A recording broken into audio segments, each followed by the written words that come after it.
لله وكفى وسلام على عباده الذين اصطفى أما بعد فإن خير الحديث كتاب الله وخير الهدي هدي محمد صلى الله عليه وسلم وشر الأمور محدثاتها وكل محدثة بدعة وكل بدعة ضلالة وكل ضلالة في النار. وقد قال الله تبارك وتعالى في القرآن المجيد والفرقان الحميد: فأعوذ بالله من الشيطان الرجيم. بسم الله الرحمن الرحيم. شهد الله أنه لا إله إلا هو والملائكة وأولو العلم قائما بالقسط لا إله إلا هو العزيز الحكيم. إن الدين عند الله الإسلام وما اختلف الذين أوتوا الكتاب إلا من بعد ما جاءهم العلم بغيا بينهم ومن يكفر بآيات الله فإن الله سريع الحساب. صدق الله العظيم. شهد الله أنه لا إله إلا هو.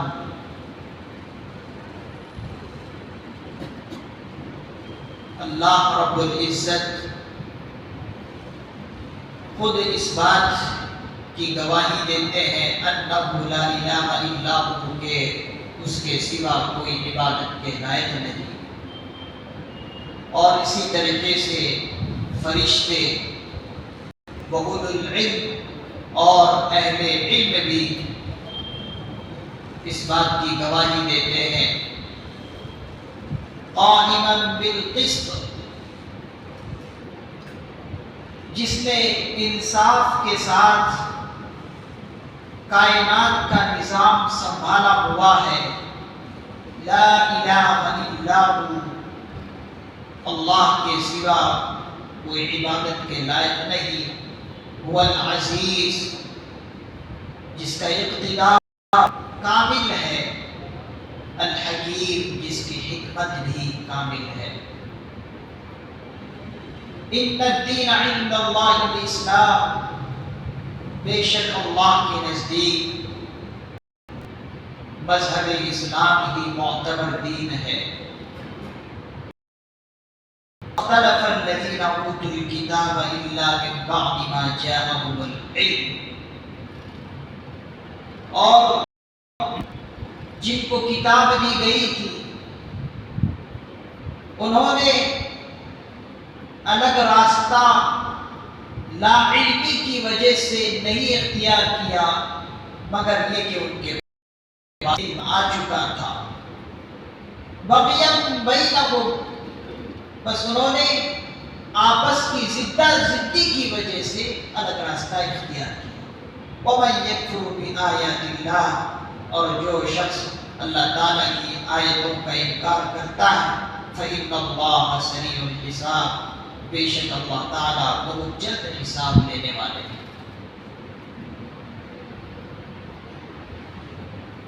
اس آیت کریمہ کی ابھی تراویح کے اندر تلاوت کی گئی، اور اسی طریقے سے ایک اور آیت ہے اگلے پیج میں: قُلِ اللَّهُمَّ مَالِكَ الْمُلْكِ تُؤْتِي الْمُلْكَ مَن تَشَاءُ وَتَنزِعُ الْمُلْكَ مِمَّن تَشَاءُ وَتُعِزُّ مَن تَشَاءُ وَتُذِلُّ مَن تَشَاءُ بِيَدِكَ الْخَيْرُ إِنَّكَ عَلَى كُلِّ شَيْءٍ قَدِيرٌ. اس کی بھی ابھی تراویح کے اندر تلاوت ہوئی. شہید اللہ انہ لا الہ الا ہو، یہ جو آیت کریمہ ہے حضرات مفسرین نظام فرماتے ہیں کہ یہ بڑی عظیم آیت ہے. اس کو آیت فضیلت کہتے ہیں۔ اس کا ایک پس منظر ہے۔ مفسر نظام فرماتے ہیں کہ ملک شام سے 2 یہودیوں کے بڑے عالم حضور کی خدمت میں آئے۔ ملک شام سے یہودیوں کے بڑے عالم حضور کی خدمت میں آئے، اور ملک شام سے تو وہ مدینہ پہنچے، تو مدینہ کو دیکھ کر، مدینۃ الرسول کو دیکھ کر وہ دونوں عالم دین، اپنے وقت کے عالم تھے، سمجھ گئے کہ ہماری کتابوں کے اندر بشارت ہے، تورات نامی کتاب کے اندر جو بشارت ہے، ایک پیغمبر ہجرت کر کے مدینہ آئے گا اور مدینہ ان کا شہر ہوگا، تو حضرات مفسر نظام فرماتے ہیں کہ وہ دونوں کے دونوں یہودی بڑے عالم دین سمجھ گئے کہ جو وہ صحیح ہے۔ ان کو معلوم ہوا کہ اس مدینے کے اندر ایک بزرگ ہے جو نبی کہتے ہیں، اور وہ نبی محمد رسول اللہ صلی اللہ علیہ وسلم۔ تو وہ دونوں کے دونوں یہودیوں کے بڑے عالم دین حضور کی خدمت میں آئے۔ آنے کے بعد حضور کے رخ انور کو دیکھ کر، حضور کے چہرے مبارک کو دیکھ کر سمجھ گئے کہ یہ سچے رسول ہیں، اس لیے کہ حضور کا جو چہرہ ایک مرتبہ دیکھ لیتا، رہا نہیں جاتا کہ وہ سچائی کو قبول نہ کرے۔ ایسے اللہ نے حضور کے چہرے میں نورانیت رکھی تھی۔ تو ان 2 یہودیوں نے حضور سے پوچھا، کیا آپ کا نام محمد ہے؟ حضور نے فرمایا، ہاں میرا نام محمد ہے۔ ان 2 یہودیوں نے پوچھا، کیا آپ کا نام احمد ہے؟ حضور نے کہا کہ ہاں میرا نام احمد ہے۔ جب یہ دونوں جواب حضور علیہ الصلوۃ والسلام دے چکے، حضور کا نام محمد بھی ہے، حضور کا نام احمد بھی ہے، تو جیسے ہی حضور نے یہ دونوں جواب دے دیے، تو دونوں کے دونوں یہودیوں کے بڑے عالم اسلام قبول کر چکے، اس لیے کہ سچائی سامنے ان کی نظر میں کہ ہم نے کتابوں کے اندر پڑھا ہے، تورات نبی جو کتاب ہے اس کے اندر حضور کی بشارتیں ہیں کہ ایک نبی پیدا ہوگا جن کا نام محمد ہوگا، جن کا نام احمد ہوگا۔ تو وہ دونوں کے دونوں مسلمان ہو گئے۔ پھر اس کے بعد انہوں نے حضور سے پوچھا کہ آخری بات بتائیں، کہ بتائیے قرآن کریم کے اندر آیت گواہی کون سی آیت ہے؟ قرآن کریم کے اندر آیت گواہی کون سی آیت ہے؟ آپ بتائیں۔ تو حضور علیہ الصلوۃ والسلام نے یہی آیت مبارکہ کی تلاوت فرمائی، شہد اللہ انہ لا الہ الا ہو، کہ اللہ رب العزت خود گواہ ہے کہ اللہ کے سوا کوئی عبادت نہیں ہے۔ وہ دونوں کے دونوں بڑے عالم دین اسلام سے مشرف ہو گئے، دین اسلام قبول کر چکے۔ علیہ السلام نے فرمایا، مسند احمد کی روایت میں ہے کہ عرفات کے میدان میں حضور علیہ السلام نے ایک جملہ ارشاد فرمایا کہ جو شخص شہید اللہ انہ لا الہ الا ہو والملائکۃ واولو العلم قائما بالقسط، اس آیت مبارکہ کی تلاوت وَأَنَا عَلَىٰ ذَلِكَ مِنَ الشَّاهِدِينَ کہے گا تو اللہ تعالیٰ اس کو جنت عطا کرے گا۔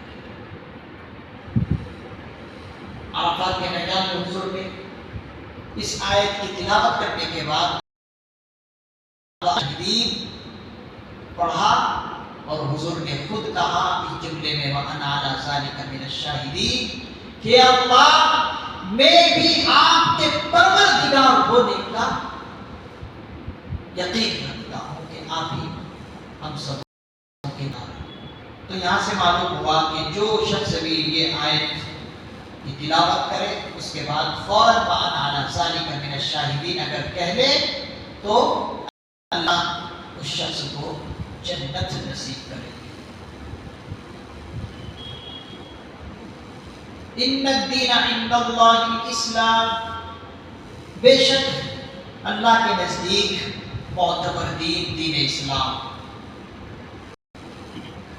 اس آیت مبارکہ کے الفاظ پر ذرا آپ غور کریں۔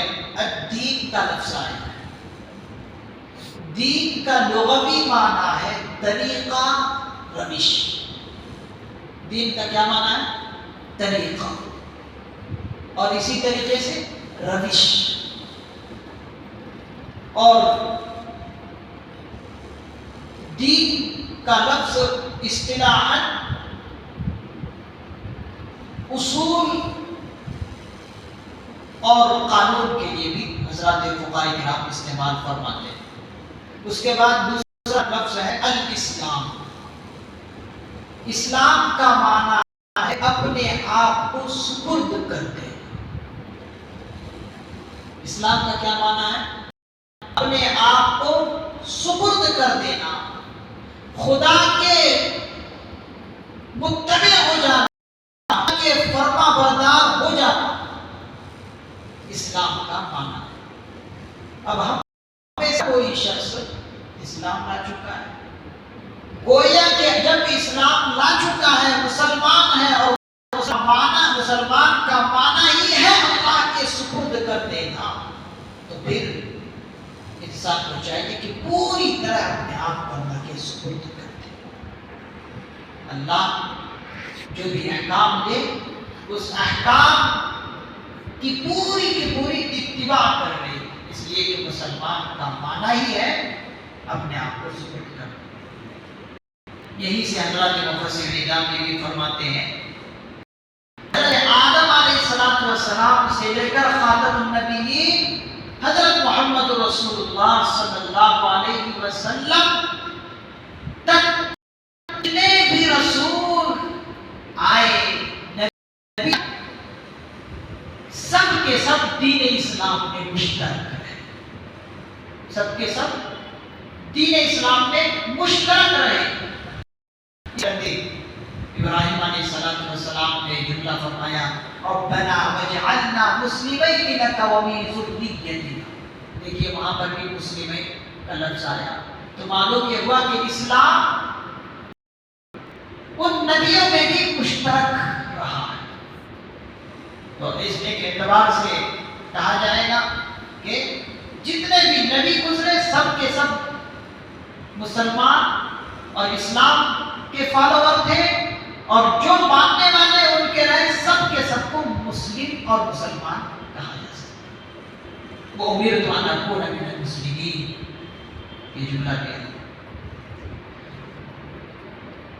اگلے ٹکڑے میں اللہ رب العزت نے اہل کتاب کے بارے میں فرمایا کہ جن کو کتابیں دی گئی ہیں، یہود و نصارہ، انہوں نے جو اسلام کو باطل کہا ہے، وجہ کیا ہے؟ اسلام کو باطل اس لیے کہا ہے کہ یہ ایسا نہیں کہ ان کو علم نہیں ہے مذہب اسلام کے بارے میں،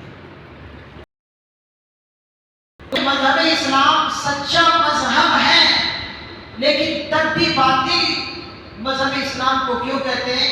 اللہ رب العزت ارشاد فرماتے ہیں بغیم بینہم، یہ آپس کے زدہ زدی کی وجہ سے مذہب اسلام کو باطل قرار دیتے ہیں کہ ان کی جو عوامی طور پر شہرت ہے، عوامی طور پر ان کو جو مقبولیت حاصل ہے، اگر یہ مذہب اسلام کو سچا مذہب کہنے لگے تو ان کی شہرت بھی چلی جائے گی، ان کی مقبولیت بھی چلی جائے گی، اور عوام میں جو ان کو حکومت سلطنت حاصل ہے وہ سب کے سب ان کے ہاتھوں سے نکل جائیں گے۔ اس لیے مذہب اسلام کو یہ لوگ باطل کہتے ہیں۔ اور یہود و نصارہ بغیم بینہم کا مطلب زدہ زدی کی وجہ سے کہیں ان کی شہرت نہ چلی جائے، ان کی مقبولیت ختم نہ ہو جائے، ان سے عہدے نہ ختم ہو جائے، اس کی وجہ سے مذہب اسلام کو باطل کہتے ہیں۔ اللہ نے آگے فرمایا ایسے لوگوں کے لیے وعید ہے وَمَن يَكْفُرْ بِآيَاتِ اللَّهِ، جو شخص اللہ کے احکامات کا انکار کرتا ہے اللہ تعالیٰ ایسے لوگوں کا بہت جلد حساب دیں گے۔ اپنی ذاتی مفاد کے لیے مذہب اسلام کو غلط ٹھہرائے، ایسے لوگوں کو تنبیہ ہے کہ اس طرح سے باز آ جاؤ، بہت جلد اللہ تعالیٰ حساب لیں گے اور بڑی پکڑ اللہ تعالیٰ فرمائیں گے۔ ایک اور آیت کریمہ کی تلاوت ابھی آپ حضرات کے سامنے کی گئی جو کہ تراویح کے اندر بھی کی گئی ہے، قُلِ اللَّهُمَّ مَالِكَ الْمُلْكِ تُؤْتِي الْمُلْكَ مَن تَشَاءُ۔ اس کا ترجمہ آپ ذہن میں رکھیں کیونکہ دعائیہ جملہ ہے۔ قُلِ اللَّهُ، یہ پیغمبر کہیے اے رب، اللہم اے رب، مالک الملک، اے اقتدار کے مالک، تؤتی الملک من تشاء، تو جسے چاہتا ہے اقتدار بخشتا ہے، وتنزع الملک ممن تشاء، اور تو جس سے چاہتا ہے اقتدار چھین لیتا ہے، وَتُعِزُّ مَن تَشَاءُ، اور جسے چاہتا ہے عزت بخشتا ہے، وَتُذِلُّ مَن تَشَاءُ، اور جسے چاہتا ہے تو ذلت دیتا ہے۔ بِيَدِكَ الْخَيْرُ، تمام کی تمام تر بھلائی آپ ہی کے ہاتھ میں ہے۔ إِنَّكَ عَلَىٰ كُلِّ شَيْءٍ قَدِيرٌ، یقیناً آپ ہر چیز پر قادر ہیں۔ یہ آیت مبارکہ بڑی عظیم ترین آیت ہے۔ اللہ رب العزت نے یہ آیت مبارکہ کب اتری؟ حضرات مفسر نظام فرماتے ہیں یہ آیت مبارکہ اس وقت اتری ہے جب غزوہ احزاب پیش آیا۔ غزوہ احزاب قرآن کریم کے اندر اس کا ذکر ہے۔ قرآن کریم کے اندر اس غزوے کو غزوہ احزاب کے نام سے جانتے ہیں، اور تاریخ کے اعتبار سے اس کو غزوہ خندق کے نام سے جانتے ہیں۔ غزوہ خندق اور غزوہ احزاب کیا ہے؟ حضرات مفسر نظام فرماتے ہیں کہ جب مشرکین کو احد کے اندر بھی بدر کے اندر بھی شکست ملی، ہار ہوئی ان کو، غزوہ بدر کے اندر بھی غزوہ احد کے اندر بھی پوری طرح سے ان کو جب شکست ملی تو ان کو بخلاہٹ، ان کو بہت زیادہ پریشانی ہوئی۔ بخلاہٹ اس قدر ان کی بڑھی کہ ان لوگوں نے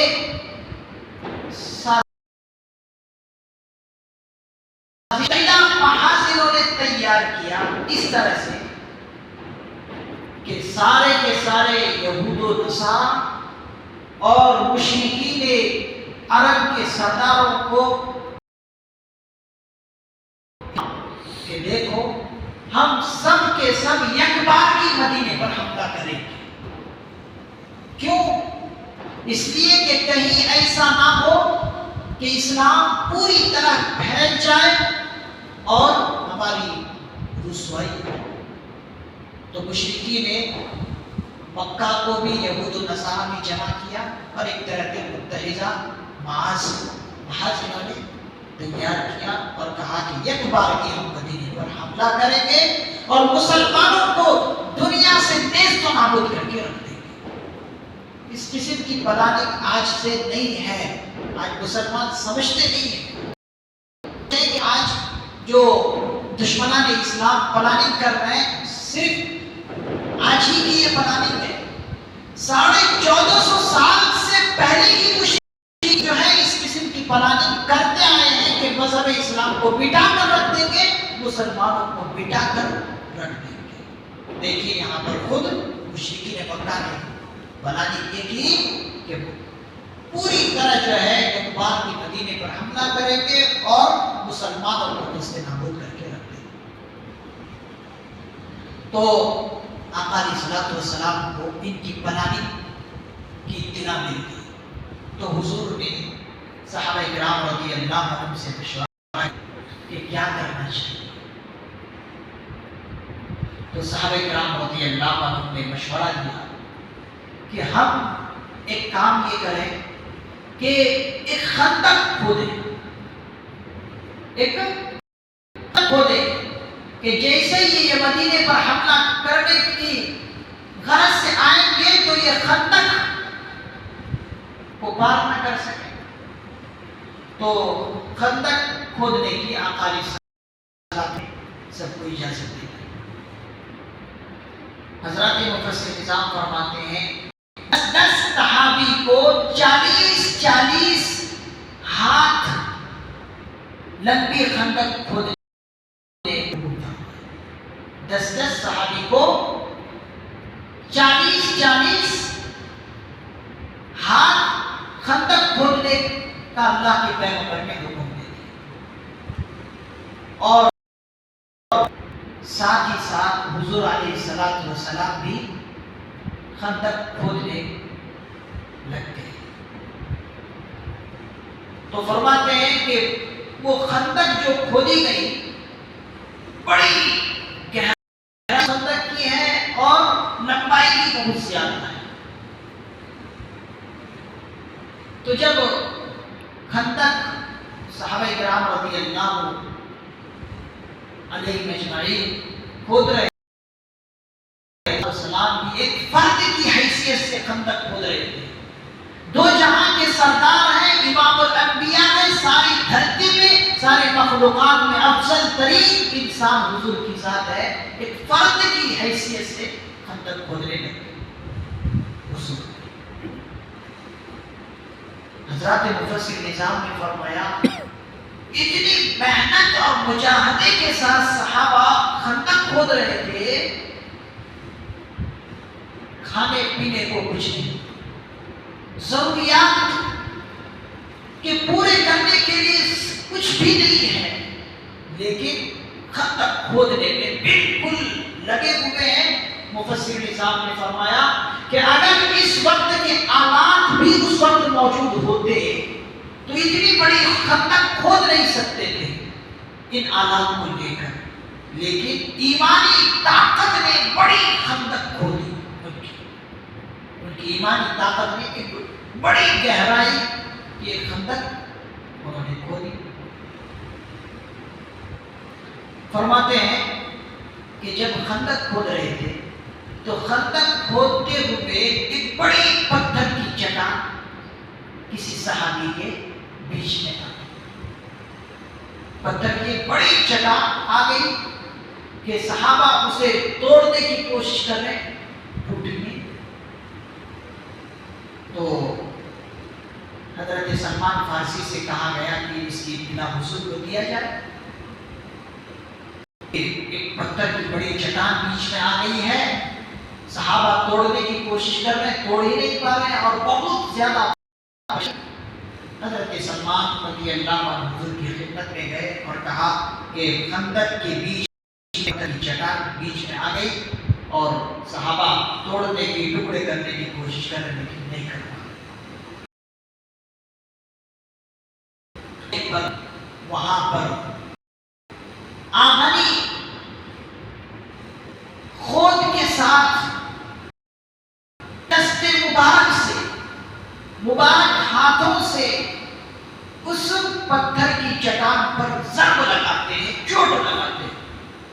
کہتے ہیں کہ حضور نے ایک ضرب لگائی تو وہ پتھر کی چٹان ٹکڑے ہوئے۔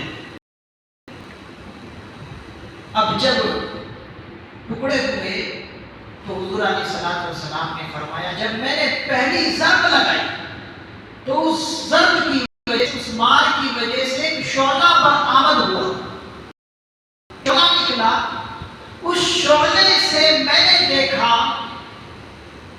کہ ہیرا کے محلات اور عمارات مجھے نظر آئے۔ پہلی ضرب میں ہیرا کے محلات اور عمارات حضور کو نظر آئے اس شعلے سے، اس چنگاری سے۔ پھر اس کے بعد دوسری ضرب حضور نے لگائی تو حضور نے کہا، حضور نے ارشاد فرمایا کہ دوسری ضرب سے بھی ایک شعلہ برآمد ہوا، ایک روشنی ظاہر ہوئی۔ اس روشنی کے اندر میں دیکھا کہ روم کے محلات مجھے نظر آئے۔ بہت دور ہے روم کے محلات، اور روم بھی بہت، لیکن وہاں کے محلات حضور کو نظر آئے۔ تیسری ضرب کہ میں نے صنعاء کے محلات اور وہاں کی عمارتیں میں نے دیکھی، اور ابھی ابھی میرے پاس جبرائیل علیہ السلام آئے اور یہ خبر دے رہے کہ میری امت کے لوگ روم کے بھی فاتح بنیں گے، ایران کے بھی فاتح بنیں گے، فارس کے بھی فاتح بنیں گے۔ یہ جب باتیں حضور نے ارشاد فرمائی تو یہودیوں کو مسخرہ اور تمسخر بنانے کا موقع ہاتھ لگ گیا۔ کہنے لگے کہ ان لوگوں کے پاس تو ہمارے سے مقابلہ کرنے کے لیے طاقت نہیں ہے، اسی لیے خندق کھود رہے ہیں، اور بات کیا کر رہے ہیں؟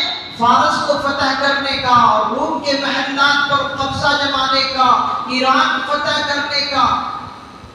اس قسم کی باتیں یہ مسلمان کر رہے ہیں۔ اس وقت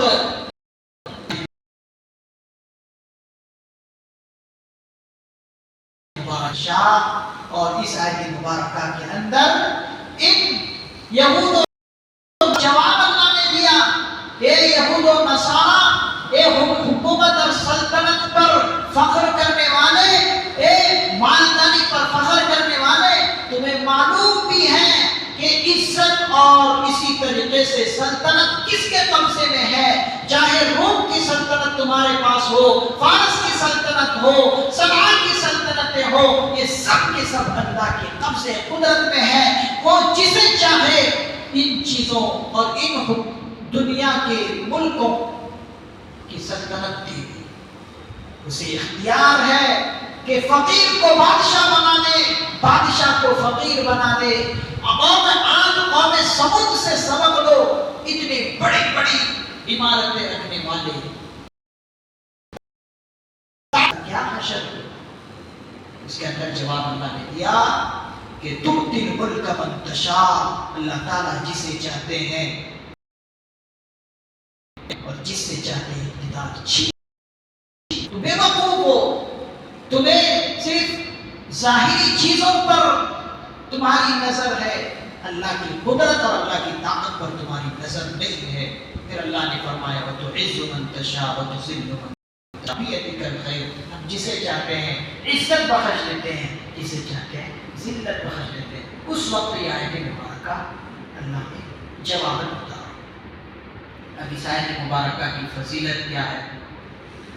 علیہ السلام نے فرمایا کہ جو شخص ہر نماز کے بعد سورہ فاتحہ، آیت الکرسی اور اسی طریقے سے شہید اللہ انہ لا الہ الا اللہ یہ آیت، اور اس کے بعد یہ آیت مبارکہ قل اللہم مالک الملک سے بغیر حساب تک ہر نماز کے بعد پڑھے گا۔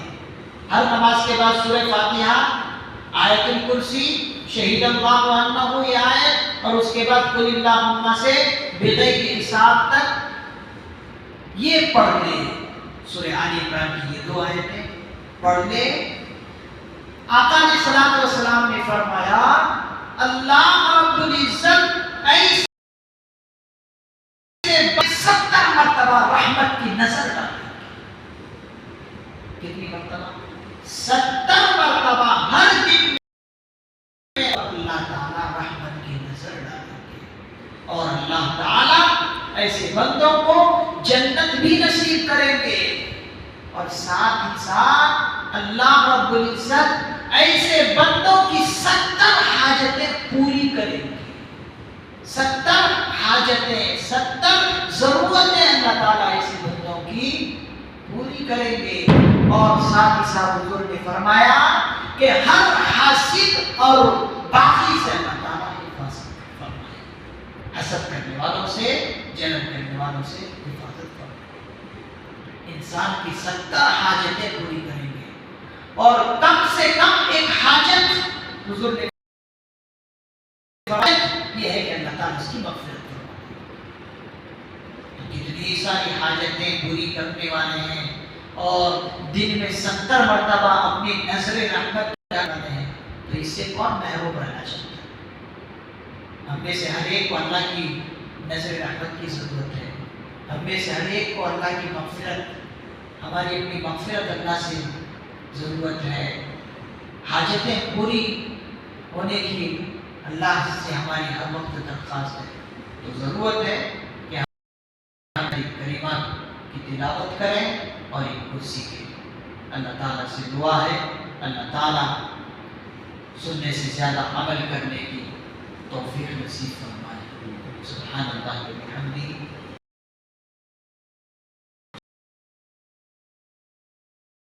استغفرک و اتوب الیک. سبحان ربک رب العزة عما یصفون وسلام علی المرسلین والحمد للہ رب العالمین.